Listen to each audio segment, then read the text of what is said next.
Welcome to my next The Walking Dead Daryl Dixon Season 3 episode review video. Before I talk about that, though, pretty important, if you've watched the first 2 seasons of The Walking Dead Daryl Dixon, in addition to these first 4 episodes of The Walking Dead Daryl Dixon Season 3, then it would be my recommendation that you don't watch this detailed review any further to avoid any potential spoilers. And my apologies, this review video is out a few days later than I want it to be out. Been working on other stuff. I'll try to have them out going forward on Tuesday mornings. Again, that's not a promise. Next week, that won't happen. I don't know when the review video next week will be out because of UFC 320 reactions. Those have to take priority.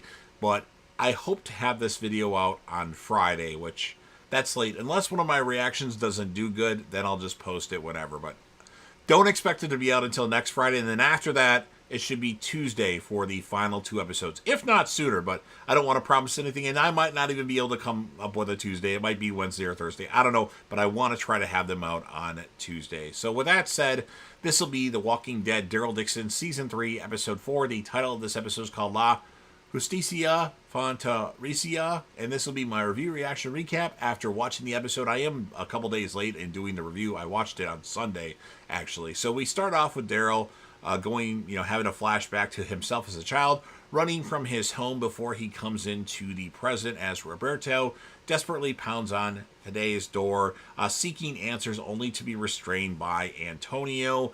We don't know where these flashbacks are going to go with Daryl, but I want to see her Merle reveal, hopefully, in those. Fide's men eventually come out and force Roberto to leave, and now Daryl and Carol can only watch and wonder what part they played. Fide is hurting over his niece choosing to leave. Daryl tells Antonio that once the boat is fixed, they'll be leaving in about a week. Carol apologizes to Antonio for the trouble they have caused, but he won't accept it because the trouble was already there before them. Roberto is sullen, so Daryl tries to lift his spirits by getting him to help. It doesn't work, though, because now the young man has no desire to leave with them if Justina isn't there, too.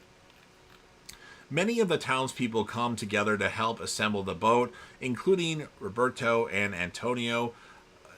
The father and son speak about what happened with Antonio not understanding why he wants to be with Justina and move to America so badly. Antonio warns him not to do anything certain because Fide is certainly watching.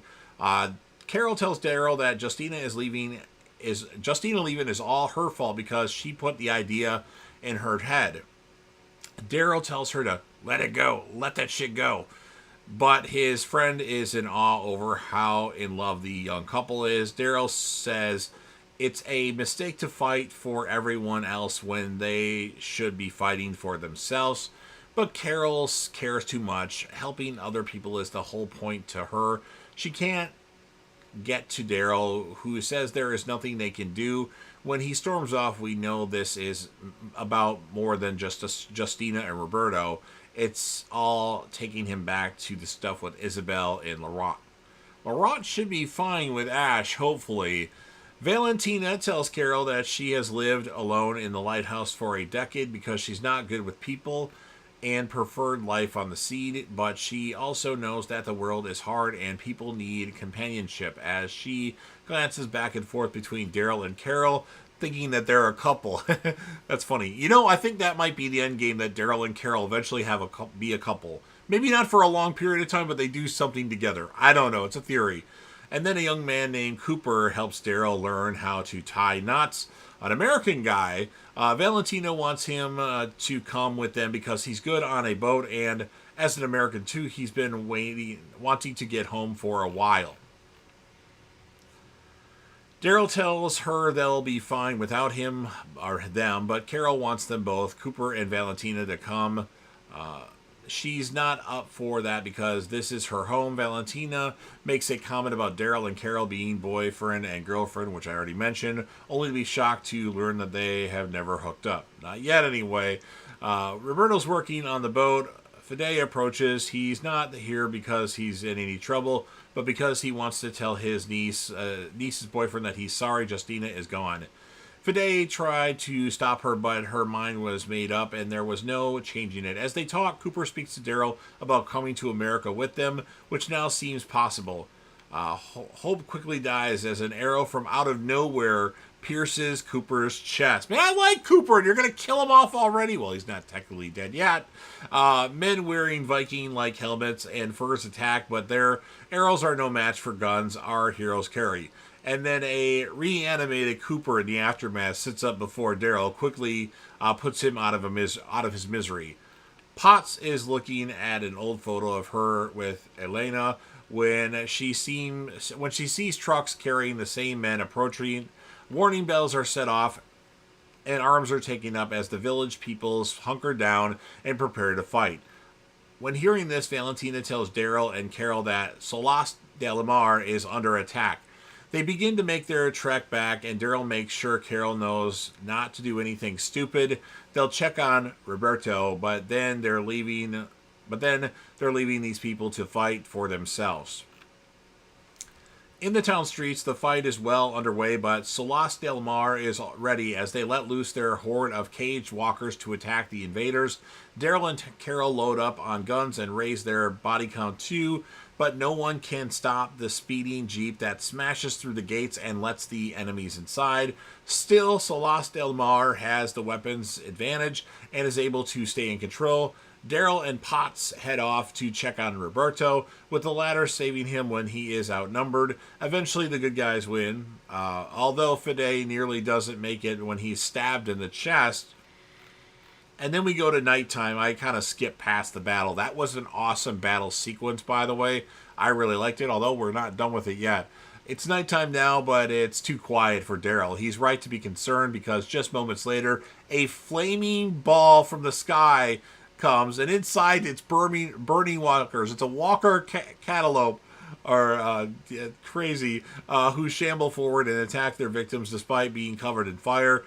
More vehicles enter the gates, and it looks like Solas del Mar is done for, but the village still has plenty of people who now break out the major artillery. There's nothing more badass than Daryl with a machine gun shooting down flaming zombies. After the victory, the winners mourn their dead, and Roberto is angry. They've given their women away to El Alcazar, but where were they to protect them? Fede argues that they would have all died if not for El Alcazar's weapons. The two look as if they're about to come to blows until Daryl enters with a prisoner. He's tied to a chair, and Fede questions him in front of everyone. The captors' people are a group called the Primitivos, who are everywhere and nowhere. A bunch of mindless people that really don't have direction and don't care if they die. They could be tens of them or millions, and they serve no one. They know of El Alcazar and want to destroy everything just to burn it all down. As this is happening, news comes in that somebody is escaping in a car. Daryl speeds off after them, his rifle drawn, only to come face to face with Roberto, who is determined to rescue his love and races past him. Fede is upset with everyone that he now has to risk his people to go after Roberto. Antonio volunteers to search, but when Fede mocks his weakness, Carol says she will go with him.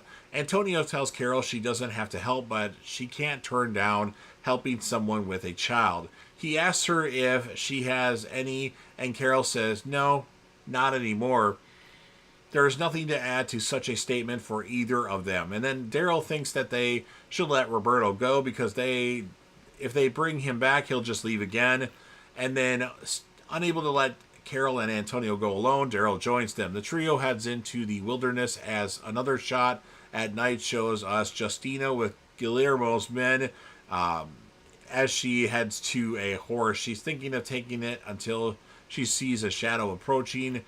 And then the townspeople want to hang their captor, but Fede tells them that killing does not justify killing. He'll be punished in a way that benefits him and makes his friends afraid to ever come back to Solas del Mar. The man is taken into a center of the village for frontier justice, where he is forced to fight a swarm of dead while being chained. His screams are his last words. The episode then ends with them finding Roberto's jeep. Seemingly he reconnected with Justina. They can't find him, but an image flashes shows that he was attacked, and there's like Justina's necklace or something like that. And then we're led to believe, where did Roberto go? And that's what ends this episode. So really good episode of The Walking Dead, Daryl Dixon, Season 3. Now, it does fall off a little bit at the end, but I really like that whole battle sequence. I really enjoyed that part. So I'm going to score the episode an 8.6 out of 10. And my character of the episode is Daryl, but I'm going to do two characters. I'm going to do Fede or Daryl. I mean, Daryl and Carol are the characters of every episode. And I do think that Antonio is going to die. They're setting it up for him to die. I hope not, but I think he's going to. These other characters are the ones that are going to die. Not Carol and Daryl, because they got the fucking plot armor. So I hope you enjoyed this review. If you're a fan of The Walking Dead, any iteration of The Walking Dead, and you want to help me out with the YouTube algorithm, please make sure that you Hulk smash the like button, share this video with a friend, put this video on any one of your social media platforms. Don't forget to sound off at the comment section about what your thoughts are on this episode review of The Walking Dead, Daryl Dixon Season 3. What would you score it? Who would be your character or characters of the episode? I mean, Daryl and Carol, anybody else? And then last but certainly not least, don't forget to hit that sub button. You're watching the video anyway. Subscribe to the channel. Help me get over 100k subscribers. Yes, I know I set my goals high. Join the team, show your damn support, and be a part of something special. And you never know what you're going to see on JDev TV.